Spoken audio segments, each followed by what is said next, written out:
मित्रों, सर्दी बहुत पड़ रही है।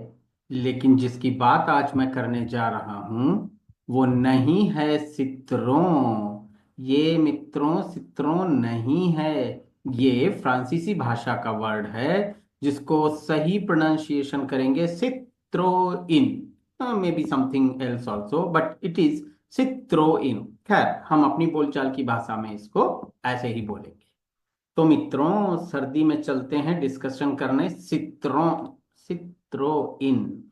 सो एक्चुअली मैंने ये हेडिंग ऐसी क्यों रखी कि भारत से जाने के मूड में है क्या, ये क्वेश्चन मार्क है। दूसरा, मैंने थोड़ा पॉजिटिव एस्पेक्ट लिया। ऊपर वाला थोड़ा निगेटिव एस्पेक्ट लग रहा है, नीचे वाला मैंने थोड़ा पॉजिटिव एस्पेक्ट लिया। मैंने कहा कि क्या सरवाइव करेगी इंडिया में। एक्चुअली जो नंबर्स है ना, किसी भी कंपनी के लिए जो कोई भी प्रोडक्ट बना रही है, तो अनलेस एंड अनटिल उनका प्रॉफिट मार्जिन जो है, प्रॉफिट मार्जिन थोड़ा सा बेटर नहीं है, तो मुश्किल होगा उनको। हालांकि आगे जब वीडियोस में हम बात करेंगे तो ये जो सिट्रोइन कंपनी जिसका पार्ट है उसके सीईओ का क्या कहना है उसको भी मैं एनालाइज करूंगा। तो चलिए इस वीडियो को शुरू करते हैं। क्यों मैंने ये जो है वीडियो छोटा सा क्रिएट किया हुआ है। अच्छी कारें बनाती है ये कंपनी। सो यहाँ पे अगर हम बात करें तो 2024 का एंड चल रहा है अभी जहां हम बैठे हुए हैं। और मार्केट शेयर इस कंपनी का कुछ स्टडीज कहती हैं 0.1% है, कुछ कहती हैं 0.2% है। मतलब निग्लिजिबल ही है ऑलमोस्ट। जहां पे बाकी कंपनियां आप देखो लाखों यूनिट्स बेच रही हैं। अब ये थोड़ा सा डिसअपॉइंटिंग फैक्टर है कि हर महीने इनकी 650 प्लस के आसपास कार सी बिकती हैं। क्या क्या मॉडल हैं, कौन कौन सी गाड़ियां हैं, उसकी बात फर्दर इस वीडियो में हम लोग करेंगे। तो ये थोड़ा सा डिसअपॉइंटिंग है। और जो मॉडल चल रहे हैं, जैसे इन्होंने C5 एयर क्रॉस लॉन्च करी थी, फिर C3 है। अभी लेटेस्ट लॉन्च इनकी जो है वो है बसाल्ट, जो कूपे मॉडल है। उसको भी फर्दर एनालाइज करेंगे। तो आपको याद होगा, अगर ये फोटो आप देखो तो ये गाड़ी आपको डेफिनेटली याद आ जानी चाहिए। और ये बेसिकली गाड़ी का फोटो मैं इसलिए ले रहा हूं क्योंकि मैं सिट्रोइन की हिस्ट्री इंडिया में क्या है उसको एलिबरेट और एक्सप्लेन करना चाहता हूं। तो ये गाड़ी है अपनी वेल नोन अम्बेसडर। ठीक है ना, इसीलिए मैंने सवाल पूछा कि क्या आपको ये गाड़ी याद आई। और अम्बेसडर जो है वो बनाया करती थी एक कंपनी हिंदुस्तान मोटर्स। और हिंदुस्तान मोटर्स की फैक्ट्री तमिलनाडु में एक जो यूजलेस थी, उसको 2021 में बहुत मोटे पैसे खर्च करके चित्रोइन ने खरीदा था। हालांकि वो खरीदना जो था ना, वो बेसिकली आप सोचो 2500 करोड़ रुपीस, मतलब इतना मोटा खर्चा करके खरीदा गया था इस फैक्ट्री को। और यहीं पे चित्रोइन अपनी गाड़ियों का प्रोडक्शन करती है। अब अगर हम लोग फिर से देखें तो बेसिकली सिट्रोइन कंपनी की खुद की क्या हिस्ट्री है। छोटा मोटा ग्रुप नहीं है, और कोई 10 20 30 साल पुराना ग्रुप भी नहीं है। अगर आप ध्यान से देखो तो ये फोटो जो मैं आपको शेयर कर रहा हूं, दिखा रहा हूं, ये है मिस्टर आई एम श्योर कि मैं बहुत सही से प्रोनाउंसिएशन नहीं कर पाऊंगा, but I will try my best. Andre Citroen. फ्रांसीसी भाषा में कैसे करते हैं, तो अगर किसी को लगता है कि गलत है तो please I am extremely sorry for that. So ये मिस्टर एंड्रे सिट्रोइन ने 4 जून 1919 को इस कंपनी की शुरुआत फ्रांस में की थी। बेसिकली ये वर्ल्ड वॉर जो था ना, फर्स्ट वर्ल्ड वॉर, उसके उस टाइम पे ये कुछ कुछ चीजें बनाया करते थे। सो जब वो वर्ल्ड वॉर खत्म हुआ फिर इन्होंने प्रोडक्शन अपना लाइन चेंज किया।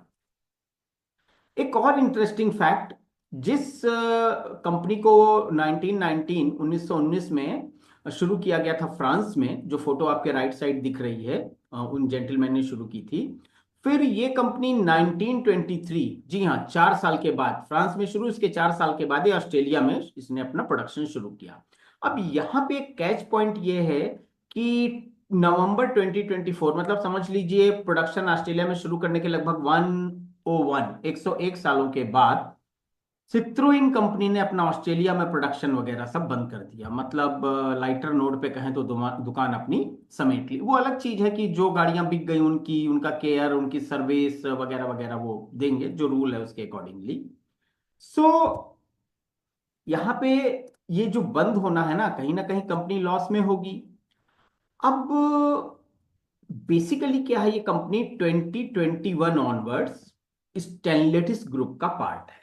और स्टेनलेटिस ग्रुप जो है वो यूएस और यूरोप के कई सारे ब्रांड से मिलकर बनती है, जिसमें फिएट क्रिसलर वगैरह कंपनियां हैं। अब अगर आप थोड़ी देर के लिए स्टेनलेटिस का अपना देखें कि कौन कौन सी ब्रांड है उसमें, तो ये जो नाम मैंने लिखे हैं ये एकेडमिक पॉइंट ऑफ व्यू से इंपॉर्टेंट है इंडिया में, क्योंकि ओपेल बहुत पहले, when I think I was a kid of 2-3 years, तब शायद ओपेल इंडिया में आया करती थी। अब इसमें से सिर्फ दो ही ब्रांड ऐसे हैं जो राइट नाउ इंडिया में प्रेजेंट है। फिएट थी इंडिया में बट अब नहीं है। एक तो ये आपकी मित्रों सिट्रोइन, दूसरी हो गई जीप। जीप का एक अलग ही क्लास है। लेकिन फिलहाल अगर आप ध्यान से देखो तो 14 ब्रांड्स में से कितने चलते हैं, चलने का मतलब है कितने प्रॉफिट में हैं और कितने बस नाम के हैं। मतलब ये थोड़ा सा डिसअपॉइंटिंग फैक्ट है।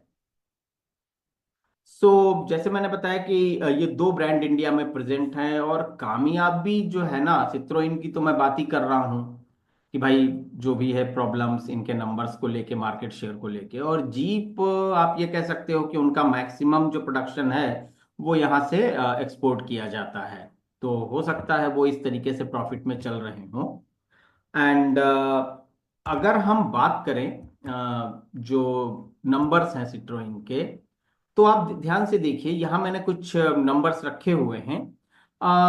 लास्ट 6 मंथ्स मैंने लिया है, जून से लेके नवंबर तक। तो C3 का नंबर आप देखो तो एक धीरे धीरे इंक्रीज करता हुआ गया, लेकिन सितंबर में ये डाउन कर गया है। अगर आप इसको, इस नंबर को यहाँ पे देखिए तो ये डाउन कर गया है सितंबर के महीने।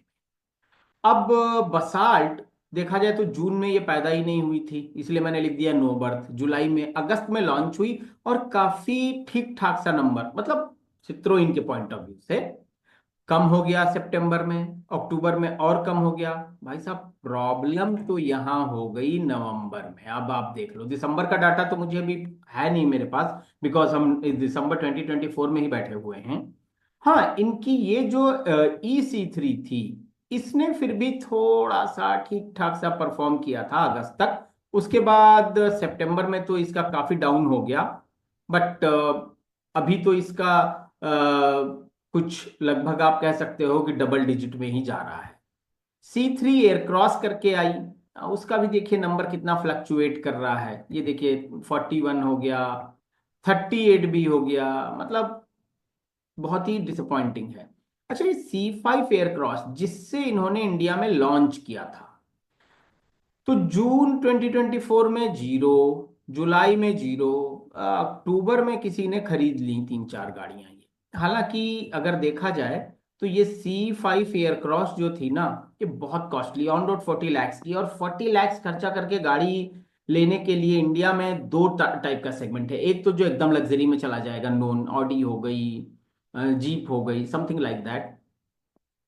या कि इसमें थोड़ा और एडअप करेंगे तो भोकाली लोग आ जाएंगे जो अपना फॉर्चूनर या इस टाइप की गाड़ी खरीदेंगे। तो यहाँ भी थोड़ा सा ना एक डिसअपॉइंटिंग फैक्ट है इस कंपनी के लिए। अब अगर हम लोग इसको यहाँ पे देखें कि सेल्स के आंकड़े, तो भारत में इस कंपनी का फ्यूचर आपकी ओपिनियन में क्या है? क्योंकि अगर इतना कम नंबर में ये कंपनी अपनी गाड़ियां बेच रही है, मोटी मोटा अगर हम लोग देखें तो 2021 से अब तक इन्होंने ऑलमोस्ट 20,000 गाड़ियां जो है अपनी ये इन्होंने सेल करी हैं। 20,000 मतलब 3 साल समझ लीजिए। तो क्या कोई भी कंपनी इन नंबर्स पे सक्सेसफुली सरवाइव कर सकती है? हाँ, वो अलग चीज है कि अगर इन्होंने अपना ये रखा हो कि भाई हम आने वाले कई सालों तक सिर्फ इन्वेस्टमेंट करते जाएंगे, तो दैट इज डिफरेंट इशू। तो चलिए वीडियो को एंड करते हैं। और आप बताइएगा अपने कमेंट्स में कि आपको इन नंबर्स को देख के इस कंपनी का फ्यूचर इंडिया में क्या लगता है।